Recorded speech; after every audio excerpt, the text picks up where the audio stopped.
अस्सलाम वालेकुम नाज़रीन, 4TV के खबरनामे में आपका इस्तकबाल है। मैं हूं आपके साथ सैयद अनवारुल्लाह गौरी। आगे बढ़ने से पहले नजर डालेंगे सुर्खियों पर।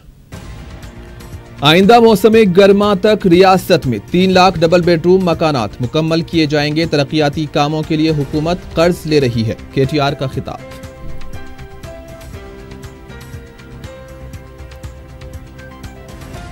सेकुलर जहन रखने वाले KCR पर भरोसा ना करें। वफाकी फ्रंट में सिर्फ AIADM के जयपाल रेड्डी का खिताब।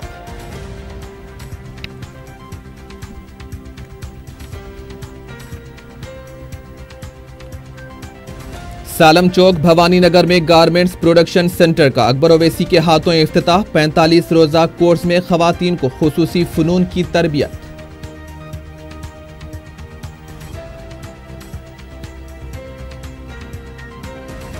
तेलुगु फिल्म इंडस्ट्री में जिनसी इस्तेहसाल से दिलबर्दाश्ता अदाकारा का नीम बरहना होकर अनोखा एहतजाज।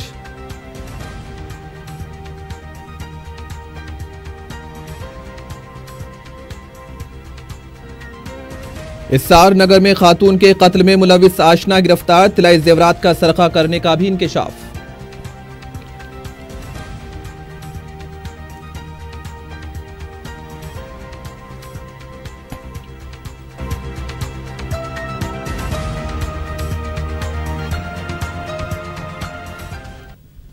और अब खबरें तफसील से।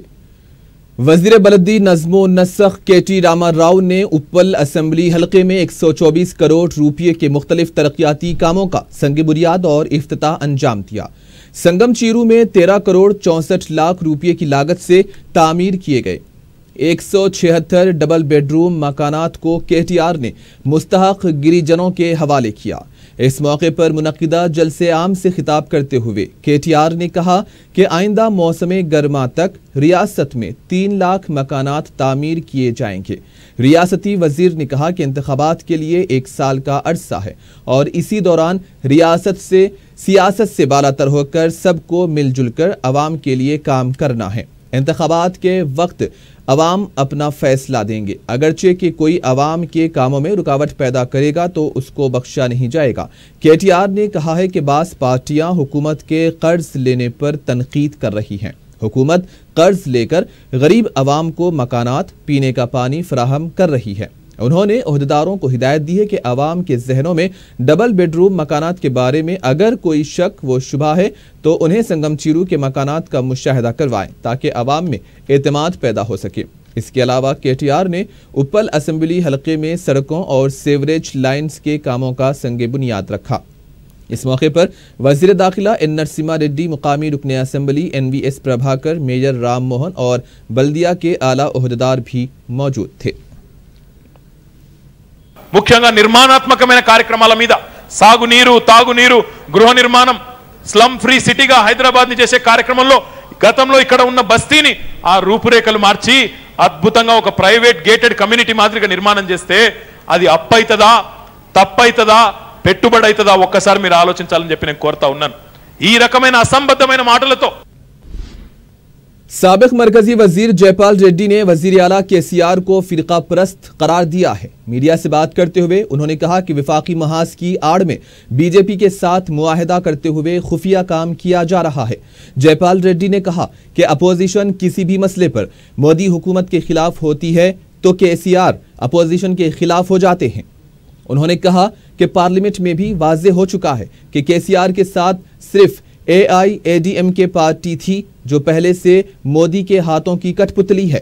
जयपाल रेड्डी ने कहा कि कैग रिपोर्ट के मुताबिक KCR ने जो माशी डिसिप्लिन शिकनी की है इसके खिलाफ कार्रवाई होनी चाहिए। FRBM एक्ट की खिलाफ वर्जी भी की गई है।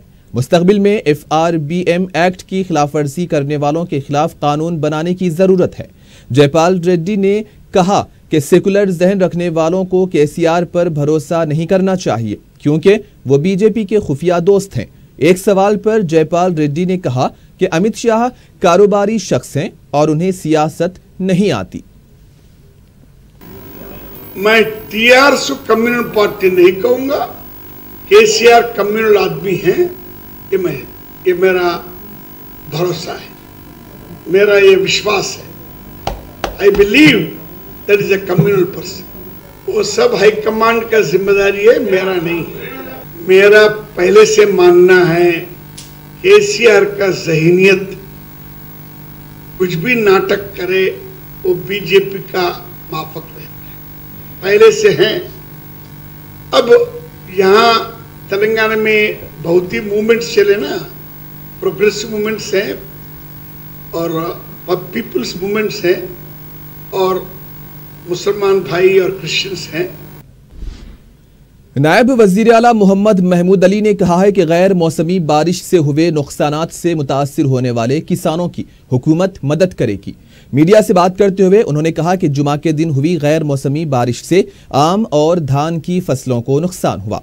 उन्होंने बताया कि संगारेड्डी में सबसे ज्यादा बारिश हुई, हैदराबाद, मेदक, रंगारेड्डी में ज्यादा बारिश रिकॉर्ड की गई है। उन्होंने कहा कि इस सिलसिले में आफाते समावी महकमे से भी बात की गई है नुकसानात का अंदाजा लगाने की। उन्होंने कहा कि जिन किसानों को नुकसान हुआ उनकी हुकूमत मदद करेगी।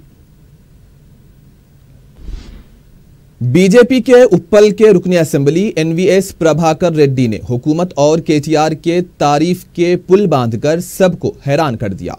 उनके हलके में डबल बेडरूम मकानात के इफ्तिताह के मौके पर उन्होंने कहा कि अगर किसी को हथेली में जन्नत देखनी है तो वो संगम चीरू में आकर देखें।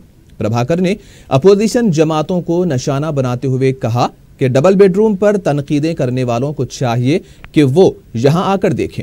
प्रभाकर ने अपनी तकरीर के आगाज में केटीआर को उभरता हुआ कायद करार दिया। उन्होंने कहा कि केटीआर तेलंगाना अवाम के उम्मीद की किरण है और गरीबों के साथी। उन्होंने ये भी कहा कि कम वक्त में काफी नाम भी कमाया है।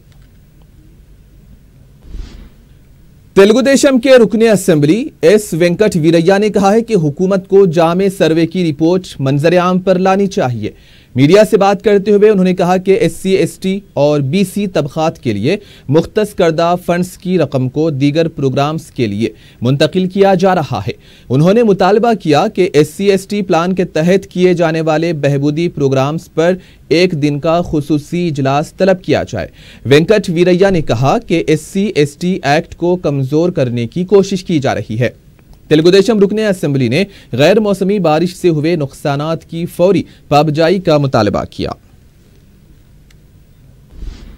आंध्रा कांग्रेस कमेटी के सदर रघुवीरा रेड्डी ने कहा है कि पार्लियामेंट के दोनों ऐवानों में बीजेपी को तनहा कर दिया गया। चंद दिन में मुल्क में भी बीजेपी तनहा हो जाएगी। मीडिया से बात करते हुए रघुवीरा रेड्डी ने कहा कि तहरीक अदम एतमाद से बीजेपी खौफजदा हो चुकी थी, इसलिए तहरीक को मबाहिस से रोका गया। मोदी से हलीफ जमातें भी दूर हो रही हैं। कांग्रेस सदर ने कहा कि तेलुगु देशम और वाईएसआरसीपी दिल्ली में सिर्फ ड्रामाबाजी कर रही है। बाबू का दिल्ली दौरा भी फ्लॉप हो चुका है। दोनों पार्टियां अपने एजेंडे के तहत काम कर रही हैं। कांग्रेस शुरू से ही रियासत के खुसूसी दर्जे के लिए जद्दोजहद कर रही है और कांग्रेस पार्टी ही आंध्रा को खुसूसी दर्जा देगी। रघुवीरा रेड्डी ने कहा कि राहुल गांधी वजीर आजम बनते ही पहली दस्तखत खुसूसी दर्जे की फाइल पर करेंगे। उन्होंने बताया कि 9 अप्रैल को Andhra Congress committee SC, ST और अक़लियतों के लिए एक रोजा एहतजाज करेगी। एमसेट 2018 के लिए 20 अप्रैल से हॉल टिकट डाउनलोड किए जा सकते हैं। कन्वीनर यादैया ने एमसेट 2018 के सिलसिले में हफ्ते को इंतजामात का जायजा लिया। कन्वीनर एमसेट ने बताया कि पहली बार एमसेट ऑनलाइन मुनाकिद किया जा रहा है। 1 मिनट भी ताखीर से आने वालों को इम्तिहान लिखने की इजाजत नहीं दी जाएगी। 2 मई से 7 मई तक एमसेट मुनाकिद होगा। 2 मई को एग्रीकल्चर, 3 मई को मेडिकल के लिए इम्तिहान होगा। 4, 5 और 7 मई को इंजीनियर जुमरे के लिए ये एमसेट मुनाकिद होगा।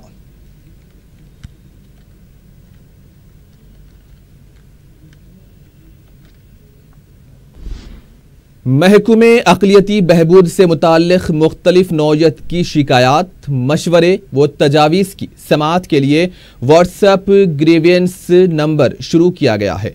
डायरेक्टर महकमे अक़लियती बहबूद शाहनवाज कासिम IPS के जारी करदा प्रेस नोट में ये बात बताई गई।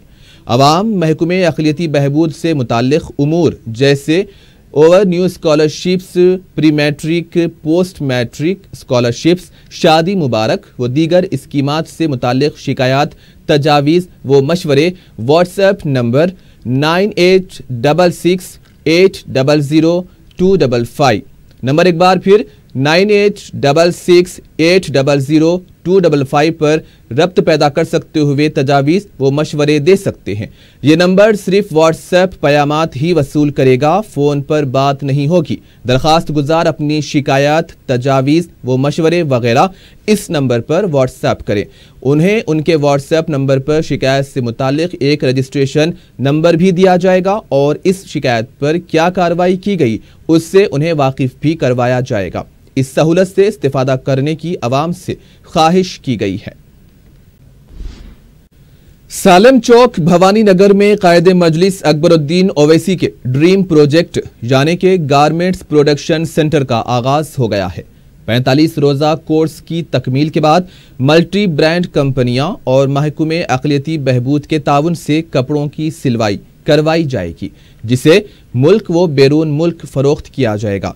अकबरुद्दीन ओवैसी ने रुकन असम्बली मुमताज़ अहमद खान और मौलाना नेमतुल्लाह कादरी के हमराह सालम चौक में सालारे मिल्लत तालीमी ट्रस्ट के समर कैंप का इफ्तिताह अंजाम दिया, जहां ख़वातीन व लड़कियों को सिलवाई की खुसूसी तरबियत के अलावा दीगर उलूम व फ़नून भी सिखलाए जाएंगे। अकबर ओवैसी ने बताया कि इस कोर्स से घर बैठे रोजगार हासिल करने की भी सहूलत हो जाएगी। उन्होंने ओवैसी स्कूल ऑफ एक्सलेंस की खिदमात के अलावा गरीब आवाम की मदद और उनकी फलाह व तरक्की के लिए मजलिस की जानिब से की जाने वाली नुमाइंदगियों और खिदमात से तफसीली तौर पर वाकिफ भी करवाया। आज मैं कहूंगा कि आज करीब 22 बरस हो गए हैं ओवैसी हॉस्पिटल का ख़याम अमल में आके।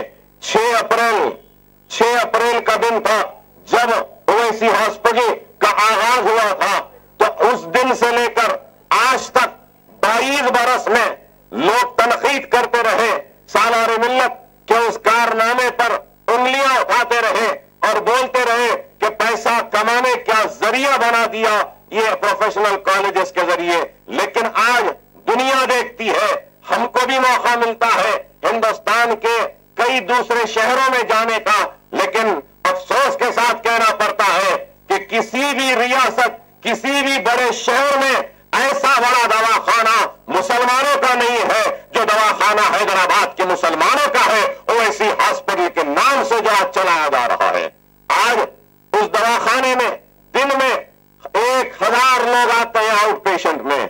कितने में दिखाते हैं? 20 रुपये में, 50 रुपये में, 100 रुपये में।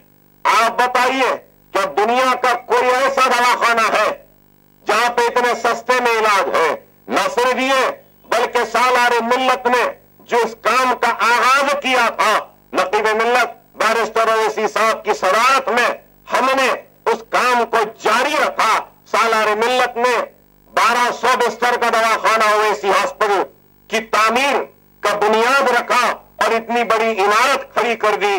तो उसके बाद सालारे मिल्लत के इंतकाल के बाद बैरिस्टर असदुद्दीन ओवैसी साहब ने जब मजलिस की सदारत को अपने हाथ में ली तो वही काम का सिलसिला जारी रखा जिस काम को सालारे मिल्लत ने आगाज किया था और असरा दवाखाने की तामीर का आगाज हुआ।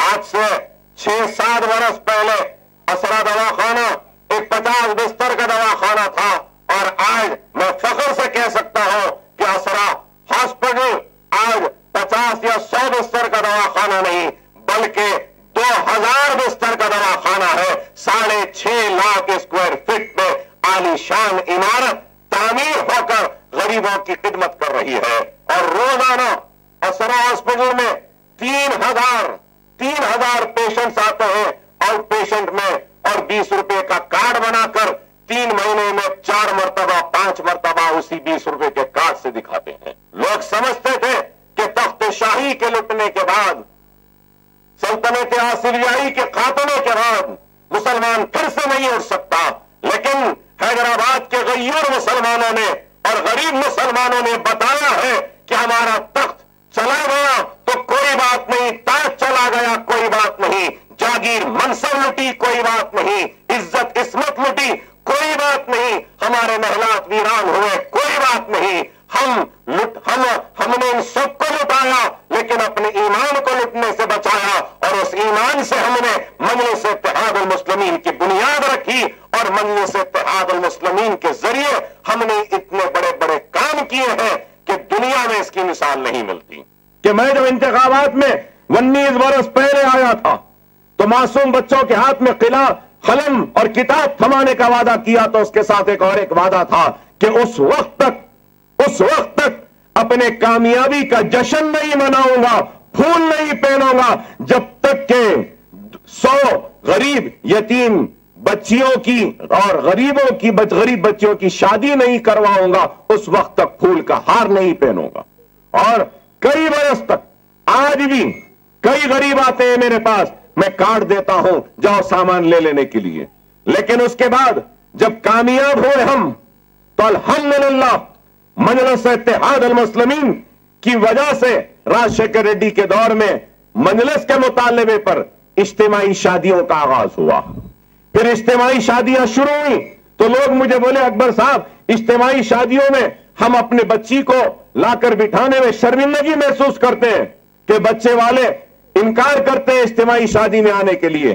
तो हमारी जिद्दोजहद थी, राजशेखर रेड्डी साहब के दौर में एक स्कीम का आगाज हुआ और फिर उस स्कीम को बेहतर करने के लिए जब तेलंगाना बना तो मजलिस के नुमाइंदगी पर हमने मुतालबा किया और उस मुतालबे का नतीजा है कि शादी मुबारक का स्कीम का आगाज हुआ, जहां पे हुकूमत 50,000 रुपये देती थी, बाद में 75,000 70,000 करी। फिर हमने मुतालबा किया कि नहीं 75 भी कम है, तो अब 1,01,016 रुपये दिए जा रहे हैं। यह भी मजलिस इत्तेहादुल मुस्लिमीन का कारनामा है। एक एमएलए एक एमपी का काम सिर्फ रोड मोरी ड्रेनेज नहीं होता।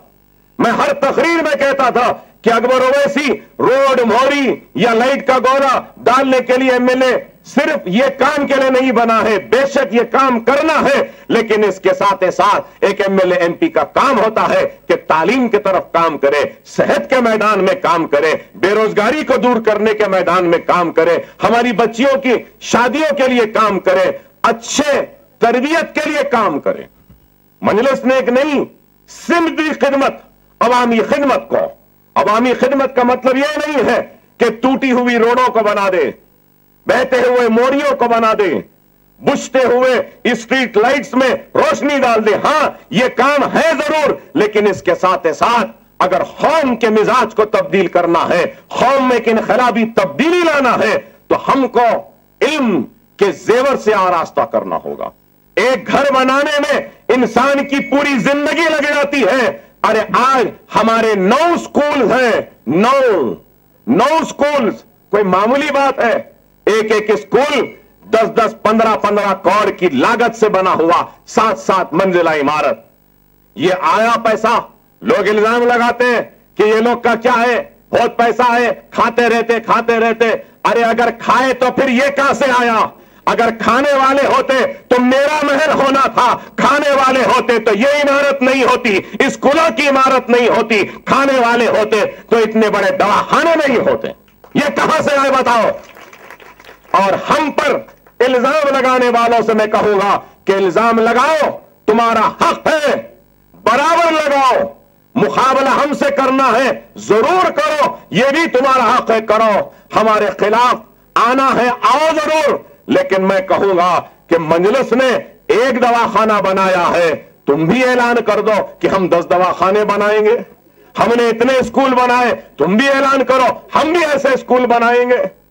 नहीं, कुछ करेंगे नहीं, कुछ बनाएंगे नहीं, सिर्फ क्या करेंगे, इनसे उनसे पैसे ले लेंगे, मिल्लत इस्लामिया के शिराजे को बिखेरने के लिए इख्तियार के एजेंट बनकर, संघ परिवार के एजेंट बनकर। जिस तरीके से मौसमी मेढक आते हैं, बारिश होते मेढक निकल जाते हैं, को उड़ लेते रहे, अब वैसी मेढक और आएंगे, अब फिर आएंगे। मौसम आ गया है, अब मौसम आ गया है तो आएंगे, मेढक उठेंगे और फिर मिल्लत के शीराजे को बिखेरने के लिए इल्जाम लगाएंगे, बोलेंगे क्या करे, किधर करे। अरे बाबा तुम कहां थे इतने बरस से, कहां थे?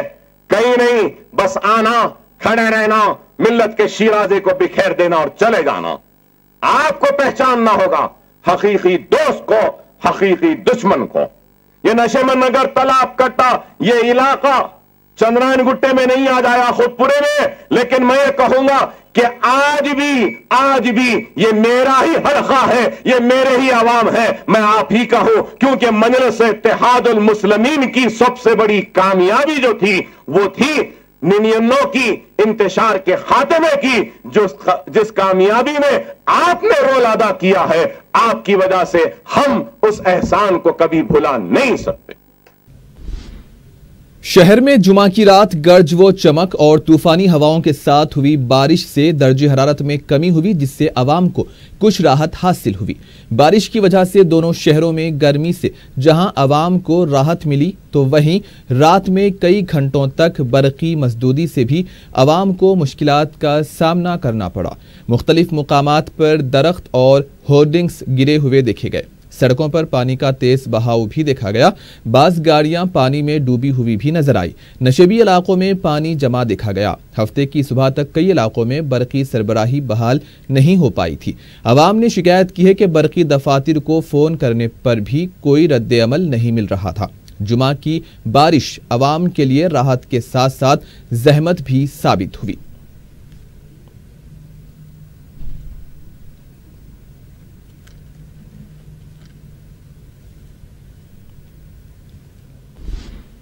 मजलिस के जनरल सेक्रेटरी व रुकने असेंबली सैयद अहमद पाशा कादरी ने पत्थरगट्टी डिवीजन के मुख्तलिफ इलाकों का दौरा करके मसाइल का जायजा लिया। मीडिया से बात करते हुए उन्होंने बताया कि जुमा की शाम के वक्त हुई बारिश और तेज हवाओं की वजह से बरकी सरबराही में जबरदस्त खलल पड़ा है। उन्होंने बताया कि 70% इलाकों में बरकी सरबराही में खलल पड़ा है, जबकि बाज़ मुकामात पर बरकी बहाल कर दी गई। उन्होंने बताया कि वो इस सिलसिले में महकमे बरकी के MD से बात करके उन्हें मसाइल से वाकिफ करवाएंगे। इसके अलावा उन्होंने कचरे की नक्कासी और पीने के पानी के मसाइल का भी जायजा लिया। इन्होंने बताया है कि अब्बासी रिजर्व वायर का काम तकरीबन पूरा हो गया है और अनकरीब इसका इफ्तिताह भी अमल में आएगा। इस मौके पर मुकामी अराकीन बलदिया रियाजुल हसन आफंदी और सुहेल कादरी के अलावा दूसरे भी मौजूद थे। जबीरपुरा इलाका और पत्थरगट्टी डिवीज़न के मोहल्ले जात में दौरा किया गया, जहाँ पर पानी की और लाइट की तकलीफ़ की शिकायत मुसलसिल आ रही थी। नकीब मिल्लत बैरिस्टर असदुद्दीन ओवैसी साहब सदर मजलिस रुकन पार्लियामेंट की हिदायत पर एरिया कारपोरेटर मिर्ज़ा रियाजुल हसन अफंदी साहब, जनाब सुहेल कादरी साहब, इनके हमरा बल्दी बरकी आबरसानी अहदेदारों के साथ दौरा किया गया। सबसे बड़ा मसला तो यह है कि हमारे पास के महकमे बरकी की इंतहाई नाक़िस कारकर्दगी है। ज़रा हवा चलते, पानी के छींटे आते, वायरां टूट जाते, लाइट बंद हो जाती, शट डाउन होता। कल रात में तो इतना भयानक तरीके से लाइट बंद थी कि तकरीबन 70% इलाके में 8 बजे से जो लाइट बंद हुई तो रात के 3:30-4 बजे तक भी बंद थी। आहिस्ता आहिस्ता सब खोला गया। बाद इलाकों में तो 4 बजे खुल के फिर सुबह से बने तो अब तक बने। लाइट की सबसे बदतरीन मिसाल ये है कि महकमे बरकी बहुत नाकारा है और यहाँ पे काम बराबर तरीके से नहीं हो रहा उन लोगों का। रुकने असेंबली मलकपेट अहमद बलाला ने छावनी डिवीजन में जारी तरक्याती कामों का मुआयना किया। रुकने असेंबली ने डिवीजन में जामे मस्जिद बाग़े जहां आरा और उसके आसपास के इलाकों का दौरा किया और आवाम से मुलाकात करते हुए उनके मसाइल की समाअत की। रुकने असेंबली के हमरा बल्दी बरकी वाटर वर्क्स के ओहदेदारों के अलावा मुताल्लिका कारपोरेटर मुर्तज़ा अली भी मौजूद थे। रुकने असेंबली ने 249 ज़ेर इल्तिवा कामों को जल्द मुकम्मल करने की हिदायत दी।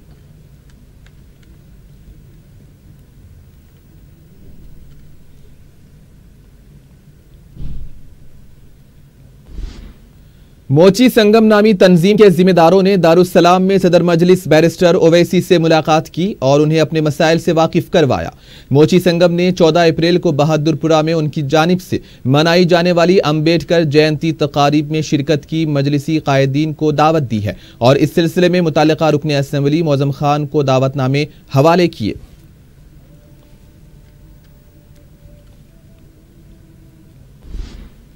रुकने असेंबली नामपल्ली जाफर हुसैन मेराज ने सरकारी महकमे जात, बरकी, बल्दी और आबरसानी के आला ओहदेदारों के साथ एक इजलास मुनक्किद किया। इस मौके पर उन्होंने जारी और ज़ेरे इल्तिवा कामों का जायजा लेकर मुतालिका ओहदेदारों को जल्द मुकम्मल करने की हिदायत दी। इस मौके पर मुकामी कारपोरेटर्स के अलावा दीगर भी मौजूद थे।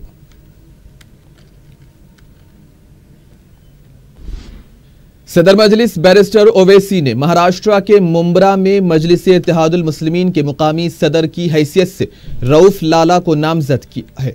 रऊफ लाला ने अपनी टीम के हमराह दारुस्सलाम में सदर मजलिस बैरिस्टर ओवैसी से मुलाकात की और अपने तकर्रुर का सदाकतनामा हासिल किया। सरगर्म मजलिसी कारकुन यासिर अरफात ने मुंब्रा की इस टीम का तारुफ करवाया।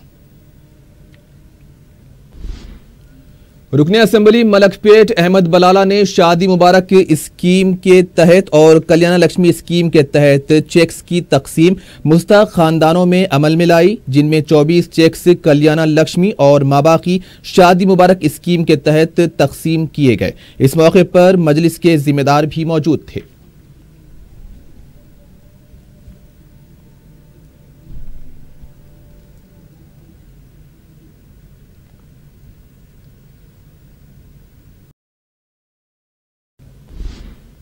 रुकने असेंबली कारवान कौसर मोहिउद्दीन ने बल्दिया के जोनल कमिश्नर रघु प्रसाद के साथ एक इजलास मुनक्किद किया।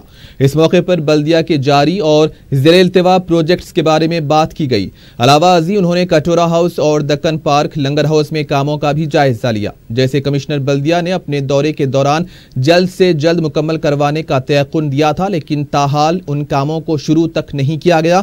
इसके अलावा लीग कमेटी तश्कील देने का भी वादा किया गया था, जो आज तक पूरा नहीं हो सका। इस मौके पर बल्दिया के ओहदेदारों के अलावा मुकामी मजलिसी कारपोरेटर्स भी मौजूद थे। वर्ल्ड हेल्थ डे के मौके पर दक्कन मेडिकल कॉलेज में रिसर्च डे का एहतमाम किया गया। कॉलेज के चौथे और फाइनल ईयर के तुलबा ने अपने रिसर्च का प्रेजेंटेशन पेश किया। बेहतरीन रिसर्च करने वाले तुलबा को इनामात से नवाजा गया। Doctor Ashfaq Hasan, doctor Mohammad Moinuddin, doctor Majid Adil, doctor Mohammad Riyaz और डॉक्टर अलीम अहमद खान ने जजेस के फराइज अंजाम दिए। इस मौके पर डॉक्टर माजिद आदिल ने बताया है कि अंडर ग्रेजुएट और पोस्ट ग्रेजुएट तुलबा ने जो रिसर्च किया है उसे शाये किया जा सकता है। इन्होंने बताया है कि आज जिस तरह से हमारी तर्ज जिंदगी बदल रही है, वैसे ही नई बीमारियां भी वजूद में आ रही हैं। तुलबा ने अपने रिसर्च में इन तमाम बातों का अहाता किया। डॉक्टर माजिद आदिल ने सदर मजलिस बैरिस्टर ओवैसी और कायदे मजलिस से भी इजहार तशक्कुर किया।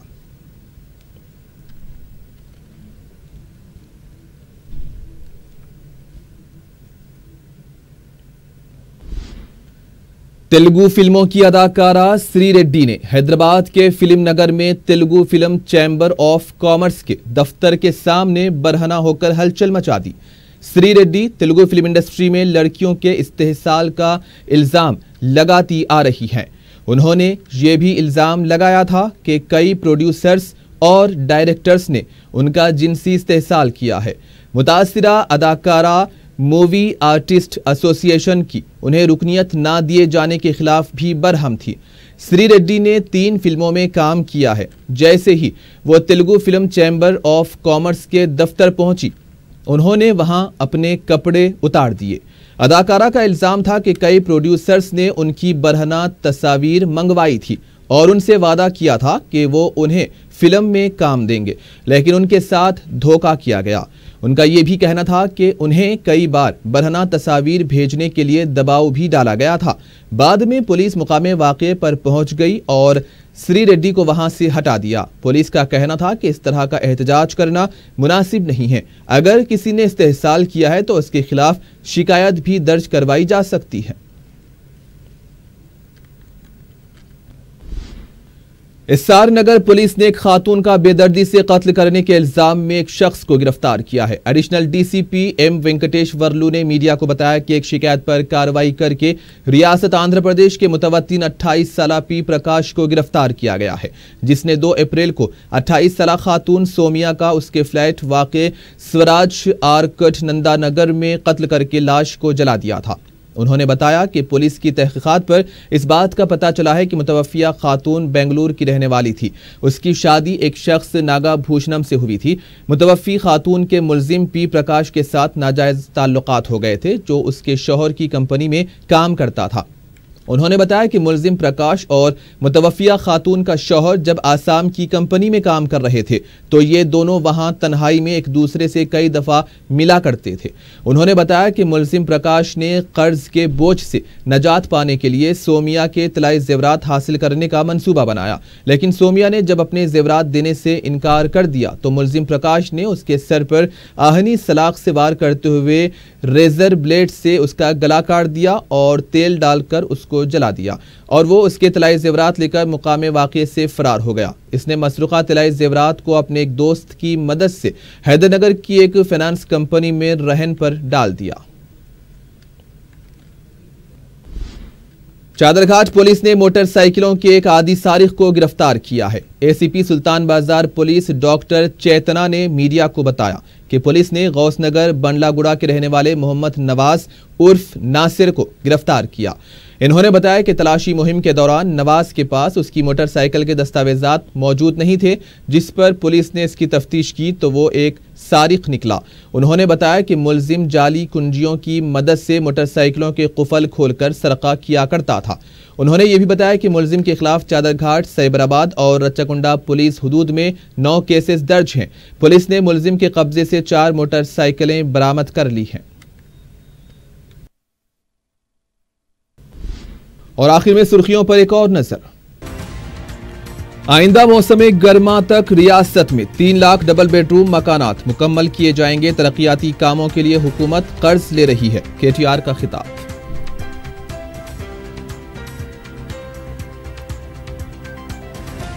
सेकुलर जहन रखने वाले केसीआर पर भरोसा ना करें, वफाकी फ्रंट में सिर्फ एआईएडीएम के जयपाल रेड्डी का खिताब।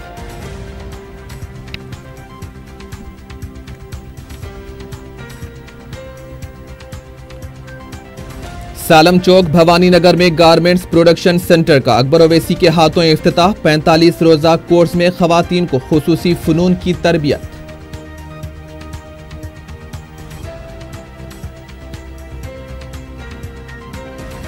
तेलुगु फिल्म इंडस्ट्री में जिनसी इस्तेहसाल से दिलबर्दाश्ता अदाकारा का नीम बरहना होकर अनोखा एहतजाज।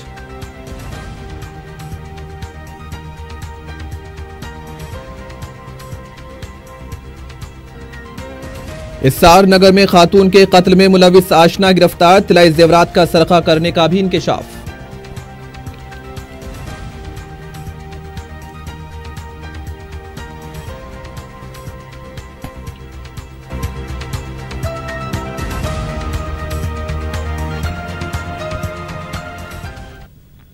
इसी के साथ ही खबरनामा इख्तिताम को पहुंचा। सैयद अनवारुल्लाह गौरी को दें इजाजत। अल्लाह हाफिज।